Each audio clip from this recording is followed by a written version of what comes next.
Hello everyone, peace of Christ to all. This is a Christian Prince speaking to you, and today we are going to respond to some of the Muslims' claim. Always it's very important that we speak with intelligence, and it's required for us to examine things and to be human. Part of the best feature of a human being is that he have a brain. For sure, animals they have a brain, but our brain can really go beyond what animals can do. Now, when somebody come to me and he tried to convince me that Islam is a religion and it have amazing reasons to convert to it, then I have to examine what they are saying. I'm not going to reject what they say, like automatically. I'm going to study, I'm going to search, I'm going to see. In this video here, which is made by Peace TV, they got an American convert and he say things which doesn't make sense at all. Believe in Jesus, peace be upon him. Muslims believe in Jesus, peace upon him. He was shocked when he heard this. It's very funny. So what if somebody believe in Jesus? Is that a reason for me to believe that he is right? Actually, all those who are called scammers, they believe in Visa card and they believe in MasterCard, it's real, but they are fake one. So believing in something, it doesn't make you good. It's at the end of the day, it's what the reason of this belief. If the reason is to deceive, it's mean you are not really a believer.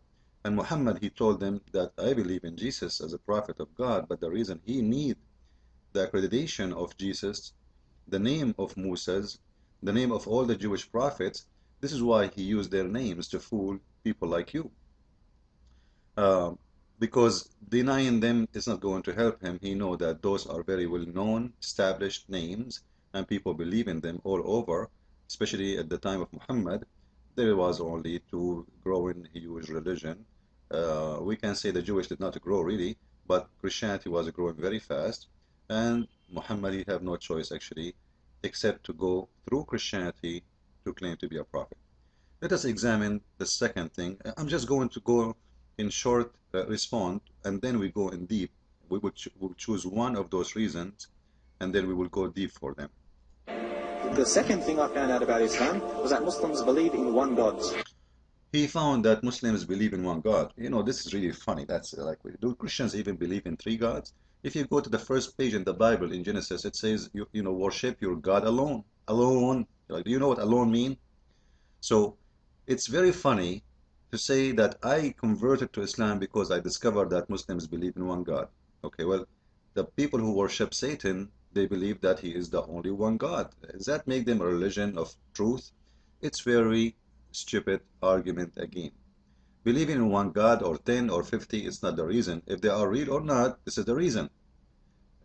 Because it's not about the numbers. Who care about the numbers? What we care for is the truth. So if the truth is there is 100 God, okay, then there's 100 God. And believe in one God will make you stupid then. So it's not about the number, it's about if they are truly exist or not. Let us continue. And they did not compromise on that. They believed in... They don't compromise, Muslims don't compromise about worshiping one God. Like, Muslims compromise in everything. And stop being arrogant, foolish. You see, Muhammad himself, he worshipped many gods and he compromised. He changed his mood due to the direction or the needs he think it's better for him. He don't care even for God. When Muhammad he allowed his followers to have temporarily relationship for sex, okay, do you compromise? Is that a compromise or not? If God is one and you follow the order of this one, how come this one in the time of Moses forbade people to do adultery, but your prophet in his time, he allowed them to have one night stand and to pay for it, and this is not marriage, but Muslims they call it temporary marriage, just to make it look nicer. And now because they are ashamed of this, they say, oh, the Shia do that, but the Sunni don't do that. You know what? Shia, Sunni, it doesn't matter. This is a part of the Quran. It's a verse of the Quran. And the one who ordered is your God. The one you call him the one God. doesn't make him, if he's 100 or 120 or 1, will not fix that he is a god of adultery, and he approve it legally, officially, and make it official business. Actually, the Quran is the only book that says, force not your girls to do prostitution if they choose chastity, which means this is a legal license. If the girl, she agree to do prostitution, it's fine. If she refuse, not to force her, but if you force her, Allah is all forgiven. And then they come to the point, they say, it is the one God. Who care about how many he is? I care about his value. He have no value. Your God, he have no value. Your God cannot be exist, because we will prove it in the coming point. Tawheed, and they would not budge. And I began to read through one which was about the miracles of the Quran. Let us talk about the miracles of the Quran. Actually, my coming book, it's already ready. Actually, I did not. It's soon is going to be printed. Maybe most of you knows that I have the Deception of Allah, volume number 1, and people love it because it's full of information. But soon I'm going to publish my second book, which is responding to the miracles, or what I call it, the false miracles of the Quran, which is amazing, funny, stupid claims of Muslims trying to convince people that Islam is a religion of science when it is the opposite. Like, religion of science, the God who says that women, they have a sperm coming from their ribs. Like, come on, man. It's funny when Muslims speak about miracles. And the God who say that the man have a sperm is coming from his backbone. Doesn't matter how much you try to play with the translation, we will expose it and we will show everybody how stupid this God is. But now today, actually, I'm going to focus in one thing. The intelligence of the God of Islam. I'm not talking about science now, about intelligence, like average intelligence. I'm not going to talk about a genius one.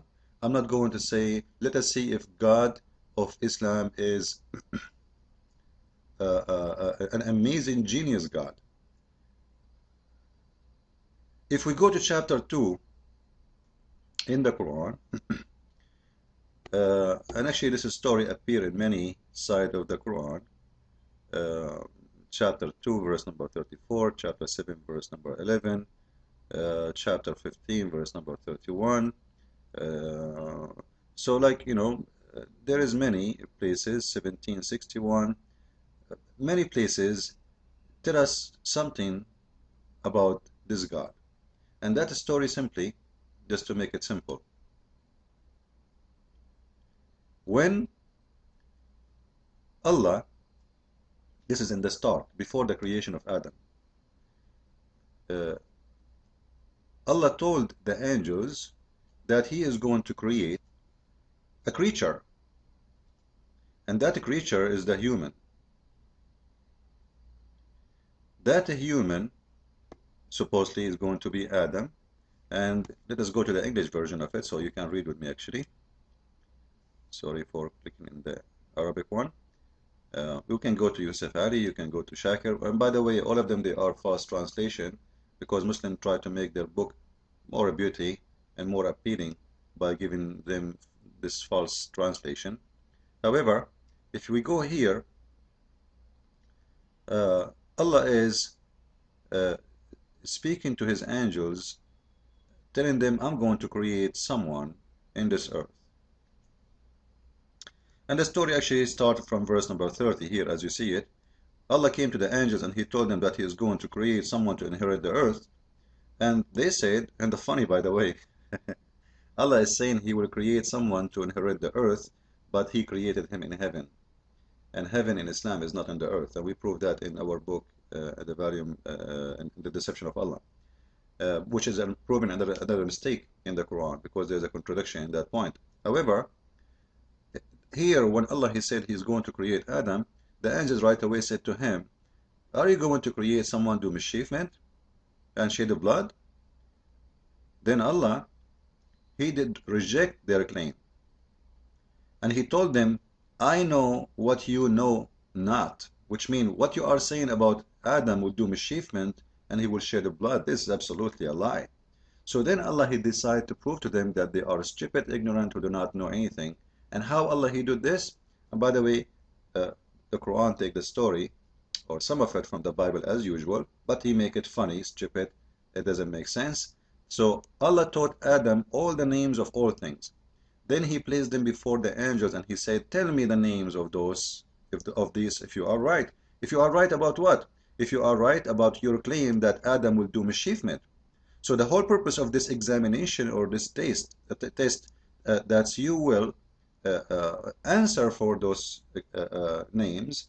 If you can answer, then you know the unseen, you know the future. So he's proving to them that you do not know the future, you do not know the unseen. So what is the names of those things? And this is very funny, stupid way to prove that you are God. Imagine I have a dog, I call him Tutu. Then you see me in the street and I say to you, what is the name of my dog? You say, I don't know. I say, okay, well, if I tell you the name of my dog, is that a proof that I'm God? That's very funny. Aren't you the one who named them anyway? So what the point is very stupid thing to prove what the name of those things, you know? Especially you are the one who gave them the names. They can give them their own names and that will make them a God too. Very stupid argument. But the story here did not stop, you know? Then they said to him, glory to thee of knowledge, we have none. So here we go, it's about knowledge again. So Allah trying to prove that they don't have knowledge, he have knowledge. But all of us know that Adam, he did mischievement, and actually in the same page we see that later Allah, he kicked out Adam from the heaven. So he started doing mischievement not even in the earth, he did it in the heaven. And he kicked him out of the heaven, and he told him to go down, him and Satan and Eve, to the earth. So in the same page, it's proving that Allah is an idiot, he is stupid, he cannot make a story, and the angels know better than him, and they know the future, and he do not know the future.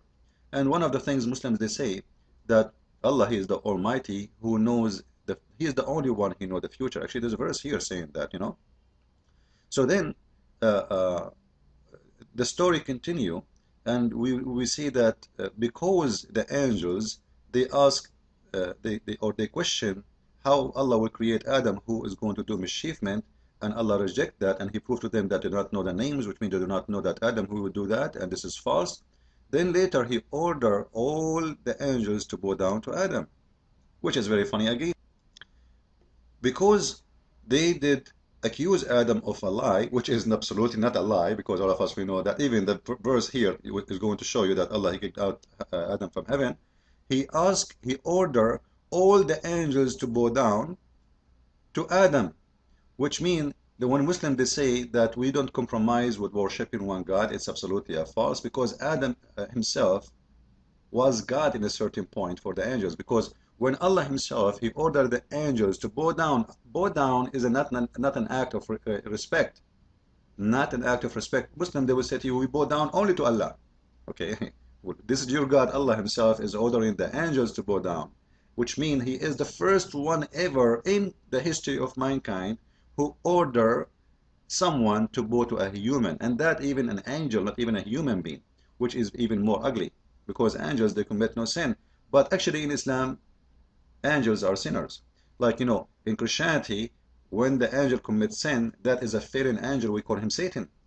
And then he is not angel no more, he is not considered as an angel. But in Islam, angels here, all of them, with no exception, even Jibreel, the one who wrote the Quran, all the angels been ordered to bow down to Adam, which means angels are less quality than a human being, which is very funny. Because Muslims, they call Jibreel a Holy Spirit in the Quran. The Quran doesn't say that this is Jibreel, but the Muslims say that he is the Holy Spirit. So if Jibreel is one of those angels and he bowed down to Adam, it means he is the one, or he is one of those who accuse Adam of false accusation, which is a sin. But later actually we prove that Allah is the false, because what the angels said is true. Adam did mischievement. So Adam in here, the story of Adam here proved to us that angels in Islam, they are committing sin and they are not good.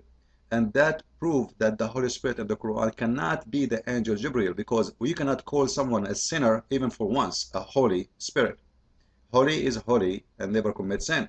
And that proved again the stupidity of those who say that the Holy Spirit in the Quran present the angel Jibreel. This is a point very important I want people to remember. But here we continue.